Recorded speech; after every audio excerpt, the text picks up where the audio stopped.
Hi, everyone. Welcome to this editions of the Hump Day Hiatus, where you can take a little break and have a pause from body shaming and diet culture and join us in a compassionate and inclusive community where we're talking about all things bodies and food in supportive ways.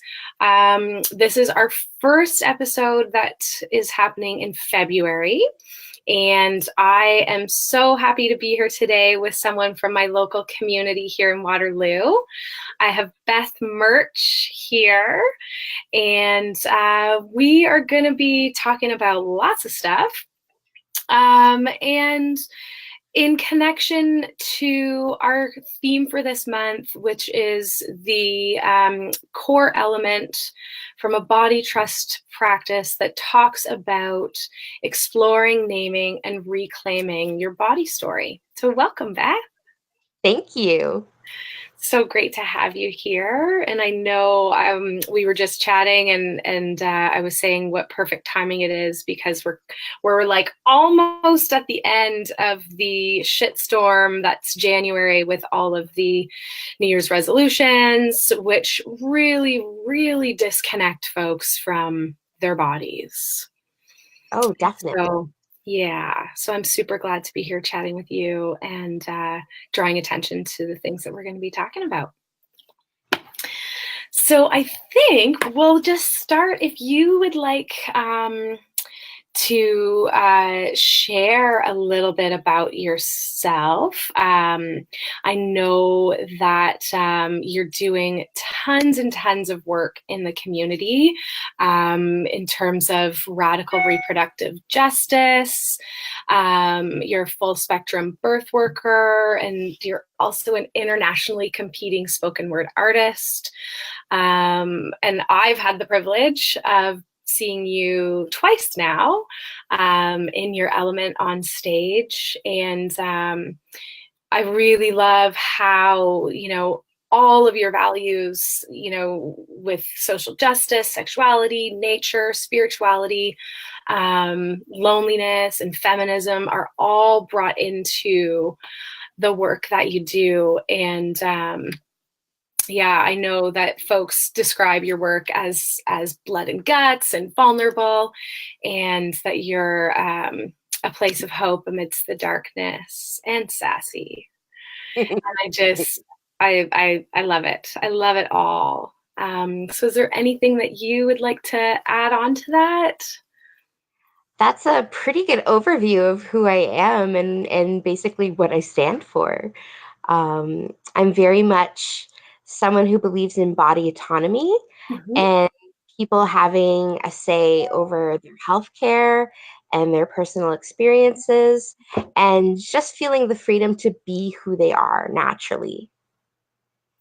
So important. And there's so much in our world that um, like really squashes that message and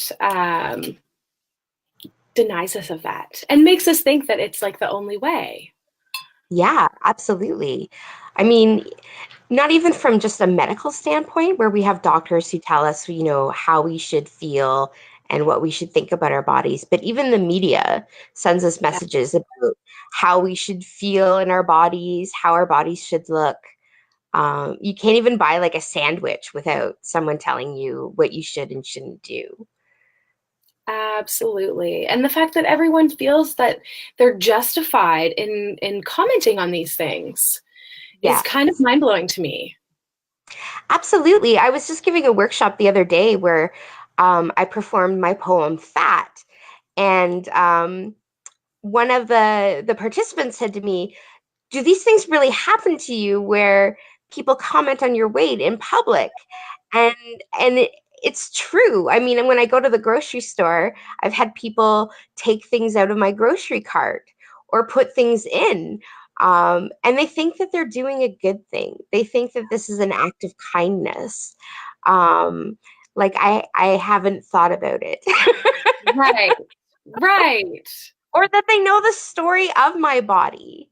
They just make assumptions, right? Like that I haven't tried to lose weight or that I feel bad about my body. I actually love my body very much, and I'm grateful for the work that it does for me every day. And I've done a lot of work to be positive about myself. And when I have someone, tell me that I shouldn't eat so much fruit because it's so high in sugar, who knows nothing about me, Mhm. uh, it's kind of insulting. Yeah, absolutely. I would say a little bit more than kind of. Yeah. Yeah. Yeah, and I know with this time of year especially, I've been doing a lot of contemplating on, just how normal it is to do these things. Yes. And I know that there's a lot of people in my circles for whom January is actually one of the toughest times of the year because of how entitled people feel to impart, information on us and share things about what they're doing in their personal journey, not understanding how that impacts those around them. Absolutely. Like, I find January very tough, particularly on social media, because people really share their weight loss journeys Yeah. in ways that don't feel affirming to people of all abilities and all sizes.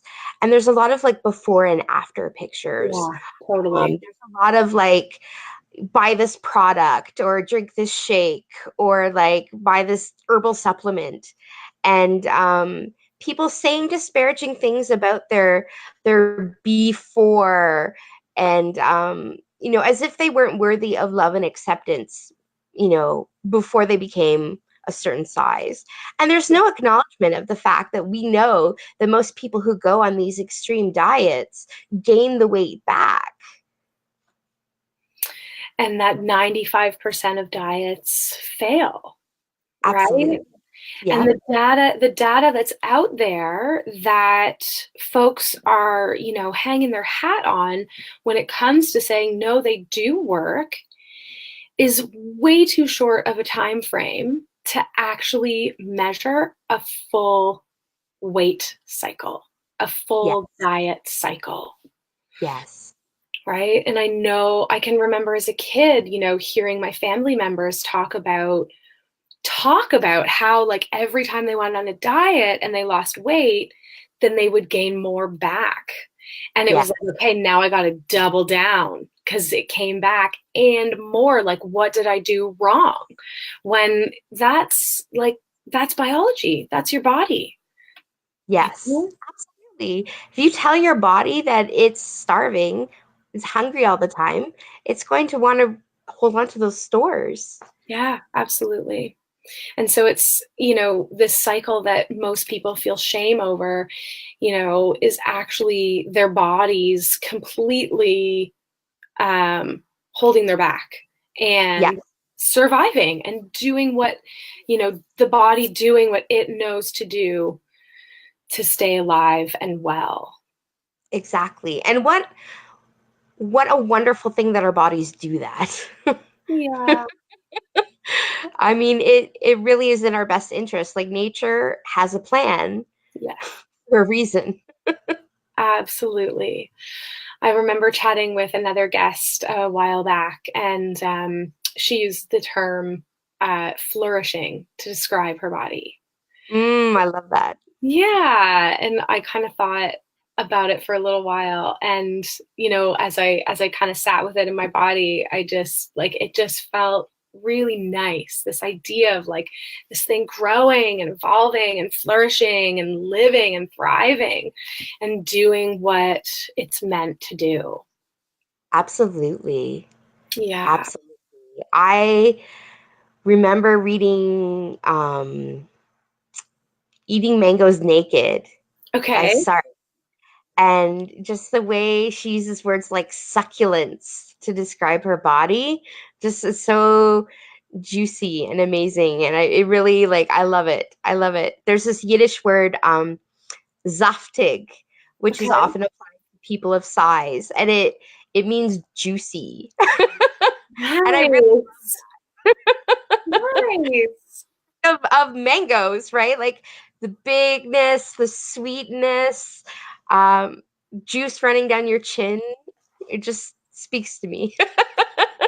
I love it. And so I'm curious for you, while we're here talking about body stories, um, these really sound like some of the things that have helped you to kind of explore and reclaim yours. And I'm curious if there's anything more that you'd like to share about that. Yeah. I mean, my story isn't that, different from many other people's stories in the fact that, throughout my life I've struggled with my weight, embracing my size. I mean, I was 7 years old the first time someone told me I was fat. And when I go back and look at pictures of myself as a child, I actually wasn't a fat kid. Mhm. I was, built solidly, but um, I looked like a child. Yeah. I looked like a child, but as I got older, I definitely, was bigger than some of my classmates and felt very um, sort of distant from the shell that my spirit resides in. And sort of felt less than other people, and that I couldn't be beautiful because I'd never been in a magazine, or that I somehow had less worth than other people because I was bigger. Um, I can remember being in grad school and thinking, uh, my my scholasticism doesn't mean the same as other people because, I don't look like other people. Um, but then one day I was thinking about how I would never judge someone for being a different size myself personally. If I see someone on the street, I try not to make assumptions about them. I try and embrace them for who they are. I love my friends, they come in all shapes and sizes. Mhm. Um, why don't I extend that same graciousness to myself? Why don't I treat myself with kindness? And it was sort of like a revelation to me that, like I'm really mean to myself. And I Mm, decided that I was going to make an effort to stop doing that, right. to to learn to fall in love with myself. Much like, you fall in love with your lover, right? And you learn to love the freckle on the end of their nose, or, the way that they drink their coffee, to do that with myself. And so I chose to start surrounding myself with body positive people and materials that affirmed people of every size and every shape. And it was healthy for me. So things like Sark, for example, Mhm. I love her because it's so colorful and fun and you know, embraces like all our rolls and folds and nooks and crannies. Um, I started supporting artists that depicted people of size in their work.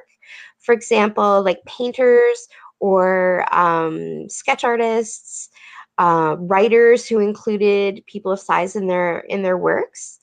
I made sure that the media I consumed, was as positive as possible. And also, I became a spoken word artist, a slam poet, and really that had such a tremendous impact on my perception of my body and my self-esteem. And I never expected that because I didn't go into it with that intention. I just thought I love to write poetry. I love to perform. It's a natural fit. But I started talking about my feelings about my size and sort of making a joke that, the elephant in the room is my weight, and let's talk about elephants. The spoken word community can be very um physically focused because you're putting Mhm. yourself out on stage. People are looking at you, and people are literally assigning scores to your presentation. And that's really intense. And we know that someone who fits a certain ideal is more likely to score higher than someone who doesn't fit a certain ideal. So, overcoming that challenge and being secure in myself was really important to me. And using the platform to talk about how I feel about my body, how other people feel about their bodies, especially youth, because Mhm. people are listening to the messages that we send them. And I don't think we realize the impact that our words, especially as parents or as elders, have on them. Yeah. And you know, through spoken word, I've been able to do workshops with young people about body positivity and encouraging them to embrace their identities, particularly as LGBTQ plus people. And it's been phenomenal. And like I don't do it to get positive feedback, but I can't help but feel nurtured and sustained when I watch the growth of other people and Mhm. see that moment where they're like, yeah, my body is cool. It does good things. And it just like, I wish someone had said to me when I was 14, your body is great. There's no wrong way to have a body. You are perfect just the way you are, because that would have made such a difference for me. It would have saved me so many years of radical dieting and like exercise programs that didn't feel good for my body, forcing myself to vomit or be ill after meals. Like I could have been spared all that and just learn to love myself. Yeah. And so I'm curious as so you talked about this decision that you made to extend the kindness and the love to yourself that you would to a friend or exploring a lover. And then also, something that I consider to be extremely courageous and vulnerable, which is then taking it to a public platform. Um, I'm curious what the timeline was kind of like for that, because I know, there's going to be folks listening who have maybe dabbled in a little bit of, exploring this type of relationship with themselves. And we live in a society where, we want a magic pill, like instant gratification is the thing. And so I'm curious if you could kind of share a little bit about that journey and the time that it's taken you. Almost my entire life, really. Um, I'm 38 now, or will be in September, and really, actually, I'm going to be 39. Whoa. Um, Love those moments. I had one last year. I was like, how fucking old am I? I don't know. right? I'm like, what year was I born in? Uh, but like most of my life, like I really struggled with um my body and just my personal identity and where I fit in the world. And it wasn't until I was probably in my late 20s, early 30s that I really started to focus on um, learning about body positivity and learning to embrace the skin that I'm in.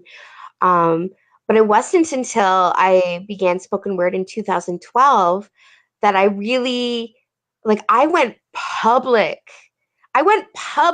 in a very real way about like my concerns about my body, about like fat culture, about discrimination. Like, if you had told me when I was like 20 that I would be going around and talking about my weight like Mhm. openly with people, I never would have believed it. If you told me even at like 30 that I was standing on a stage and people would hold up scorecards when I talked about my body, I never would have believed it. Yeah. And here we are. Yeah. And it's been an amazing journey.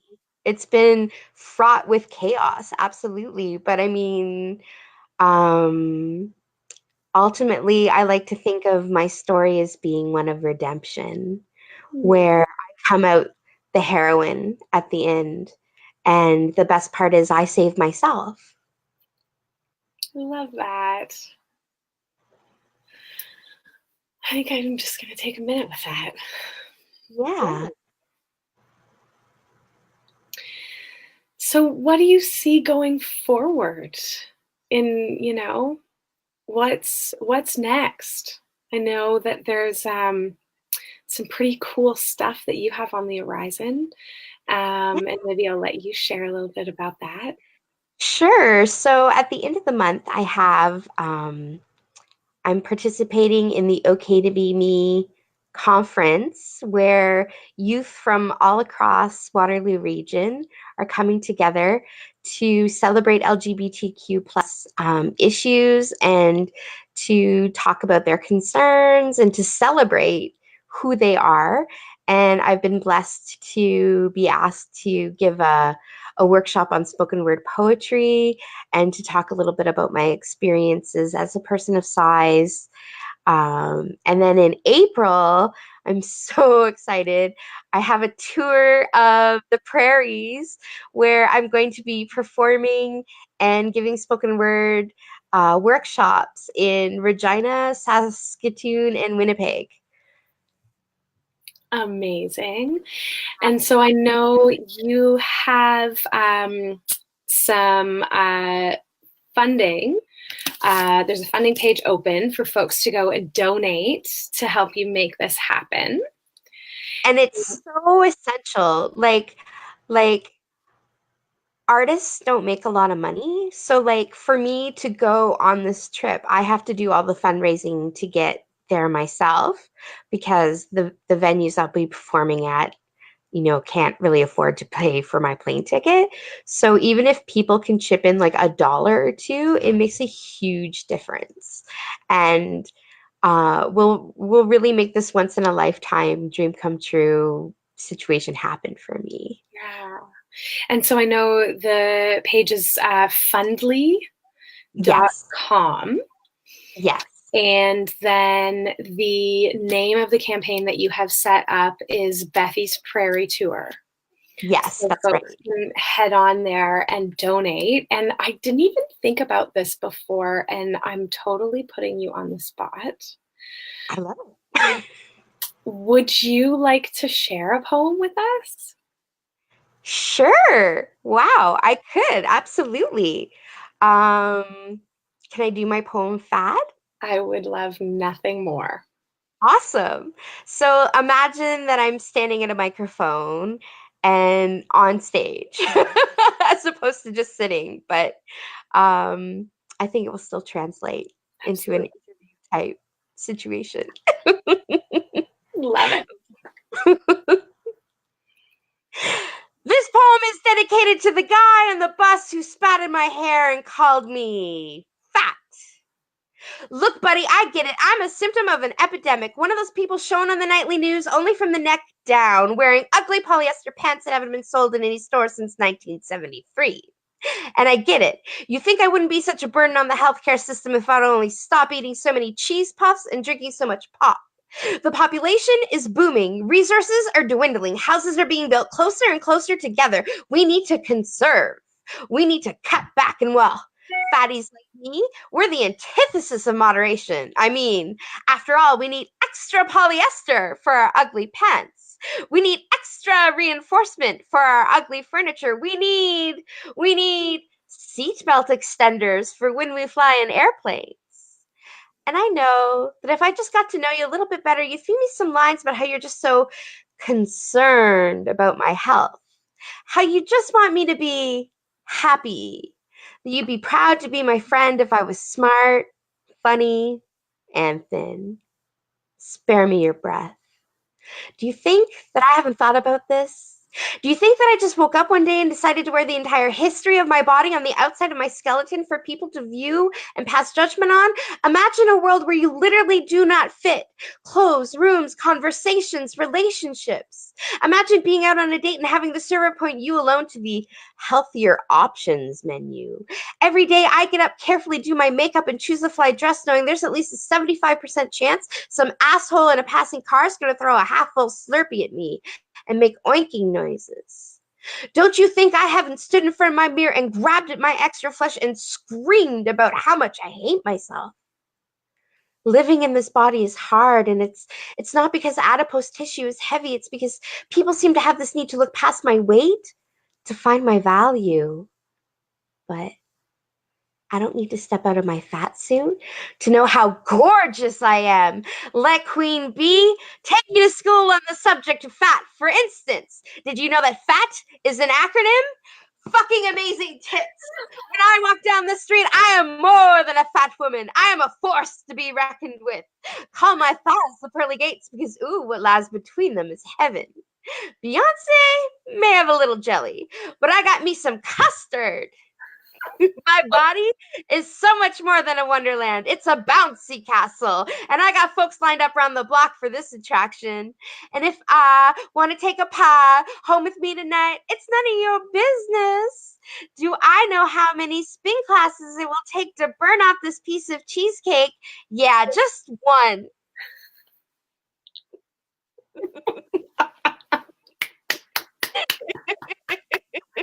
Oh, that was amazing. Thank you. Thank you. So, for those of you listening, again, the website is fundly.com, and the campaign you're going to want to donate to is Bethy's Prairie Tour. Yes. So that all of those lucky people out there can see and get a little taste of what's going on. That's amazing.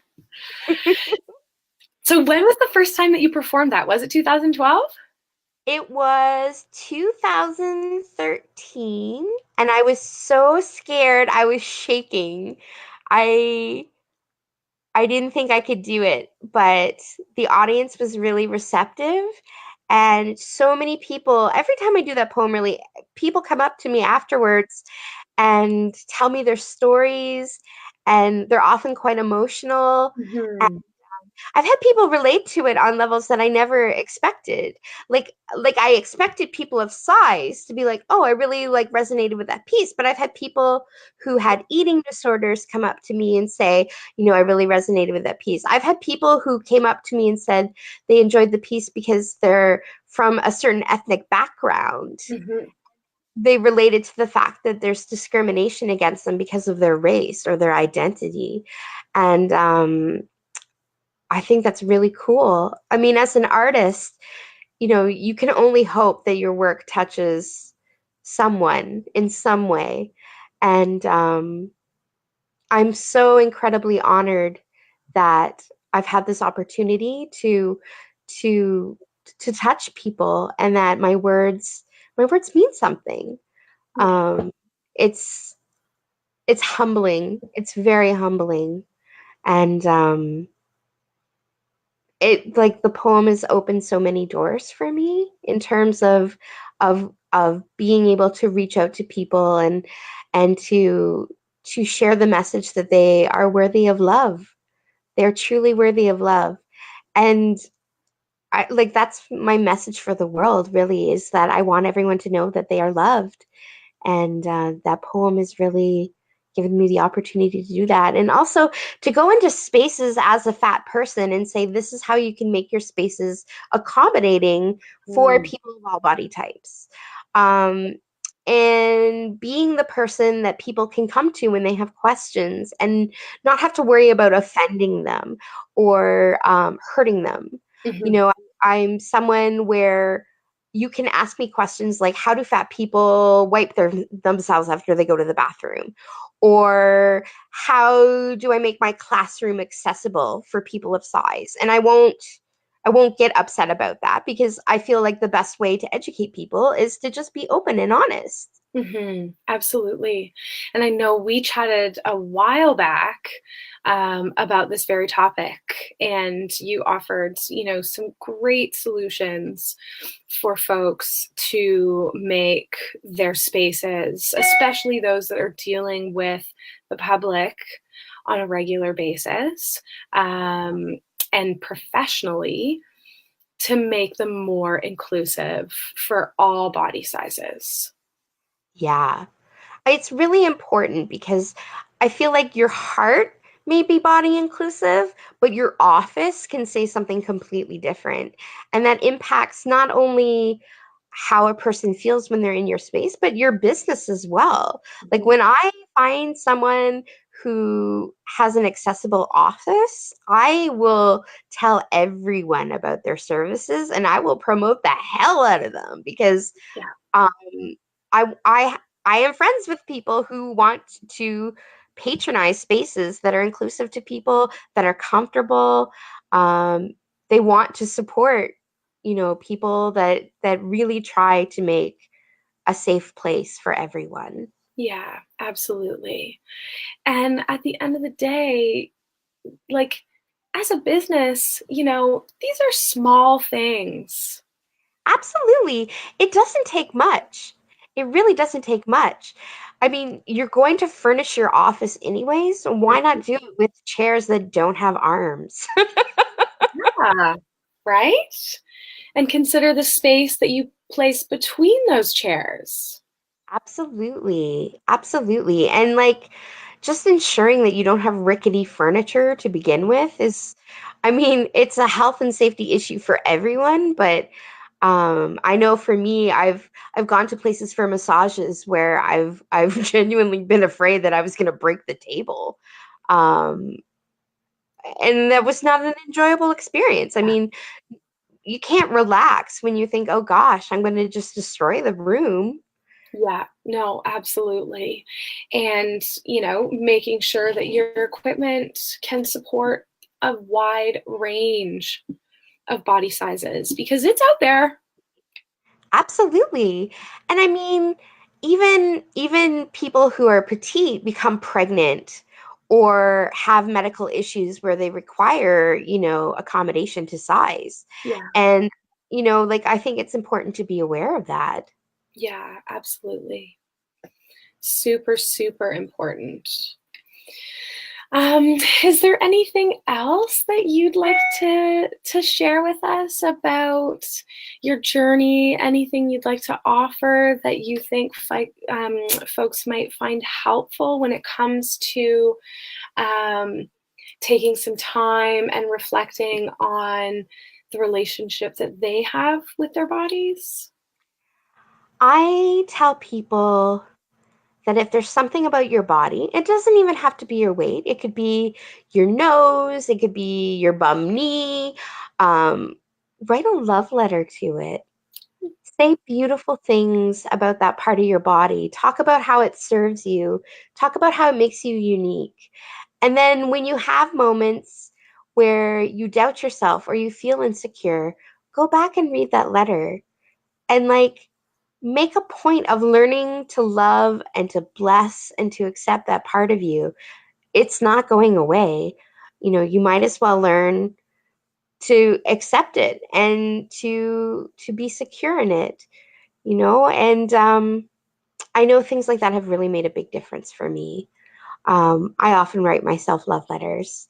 Yeah. I even my cell phone when it goes off in the morning, like my alarm says, good morning, beautiful, because it's great to start the day that way as opposed to like, like, oh, Monday sucks or like, oh, great, another zit. Like, Totally. I love that. I'll share a little post about that as a reminder for folks as well. that would be wonderful. Beth Murch says, write yourself a love letter. You're worth it. Everyone deserves a love letter. Yeah, so, so true. So thank you so much for joining us today. Thank you so much for having me. This was so wonderful. I'm so grateful that you were here and so happy that we got to listen to some of your poetry. And for those of you who are going to be checking out the replay, make sure that you head on over. All of the links for Beth's social media and websites are posted with this video. Check them out. And if you have any questions, feel free to throw them on the feed. I'll be popping in and out of this one regularly, as I always do with all of my posts and videos. For about the first week, I pay pretty close attention. And I also just wanted to take a quick moment to share about a little course that I'm going to be offering. It's called Your Wild Body, Moving from Body Disgust to Body Trust, and it's starting March 19th. It's going to be an online course with group time every single week. So you can check all that out as well. And again, go fund Beth. Bethy's Prairie Tour on fundly.com. Thanks so much for tuning in, everyone, and we'll see you next week. My guest is Louise Adams, joining us from Australia, and time's going to be a little bit different because of the 16 hours, but we'll talk about that all later. Thanks so much. Happy Wednesday. Bye.